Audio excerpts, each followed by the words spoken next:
মোদি চাচা, তোমার কাজ আমার একদম পছন্দ হলো না, একদম পছন্দ হলো না। তুমি বললে ডিপজল ভাইয়ের 1 বিঘা ক্ষেত আছে, চাষ করবা, তারপরে আমার ক্ষেত চাষ করবা। আমি খেতে বসেই আছি, তোমার কোনো পাত্তাই নেই, কোনো খবরই নেই। তাহলে আমার জমি কখন চাষ করবা? রাতে চাষ করবা? তুমি আগে বলতে, তোমার কাছে যদি সময় না হয় আমি কাদের ভাইকে দিয়ে হাল চাষ করাতাম।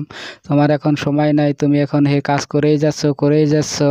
আরে সাকিব ভাই, রাগ করো না, রাগ করো না, মাথা ঠান্ডা করো। এই তো আমার তো হয়েই গেছে, আর 5 মিনিট সময় লাগবো। আমি তো যেতেই চেয়েছি, তোমাকে আসতে গিয়ে বলেছে। আমি তো এখনই হয়েই গেছে, তুমি অল্প বসে থাকো, আমার আর 5 মিনিট সময় লাগবে, আমার হাল চাষ করা হয়ে গেছে, আমি যেতেই। আরে মোদিজি, একই বোঝ কথা বলছো তুমি। আমাকে বসিয়ে রেখেছো, ডিপজল ভাইয়ের ক্ষেত চাষ করা হয়ে গেলে আমার জমিতে চাষ করবে। তুমি এখন বলছো সাকিব ভাইয়ের ক্ষেতে চাষ করে দিবে, তাহলে আমাকে কেন বসিয়ে রেখেছো? কেন বসিয়ে রেখেছো? এবার তো কেমন কথা হলো বলো। হাসিনা বাবু, আমি আগে সাকিব ভাইয়ের জমি চাষ করব, কারণ সাকিব ভাই আমাকে আগে থেকেই বলে রেখেছিল। আর সাকিব ভাইয়ের জমি চাষ করা হয়ে গেলে তোমার জমি চাষ করে দিব। আর এমন করছো কেন? তোমরা দুজনের জমি তো একসাথেই।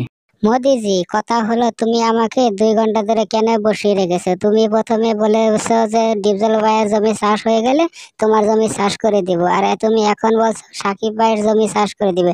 তুমি কিন্তু এটা বলোনি।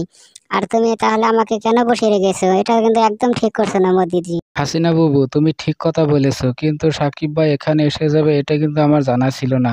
আমি ভাবছি আগে তোমার জমি চাষ করে দিব, তারপরে সাকিব ভাইয়ের জমি চাষ করে দিব। এখন থেকে সাকিব ভাই এসে গেল, তাই এখন আমি কি করব বলো? হাসিনা বাবু, সাকিব ভাই, তোমরা এখানেই বসে থাকো, নইলে মোদি চাচা অন্য কোথায় যেয়ে হাল চাষ করবে। যে টাকা বেশি দেয় তাদেরকে হাল চাষ আগে করে দেয়, আর তোমরা দুজনে এখানেই বসে থাকো, কোথাও যেও না কিন্তু। না ডিপজল ভাই, আমি কারো কাছ থেকে টাকা বেশি নেই না, বিঘায় মাত্র 300 টাকা করে নেই। কিন্তু ব্যাপার হলো সবাই যখন একসাথে এসে যায় তখন আমি কি করব? যে আগে থাকে তাকে আমি আগে হাল চাষ করে দিই। আর ভাই, যারা ভিডিও দেখছো লাইক করো, শেয়ার করো, চ্যানেল সাবস্ক্রাইব।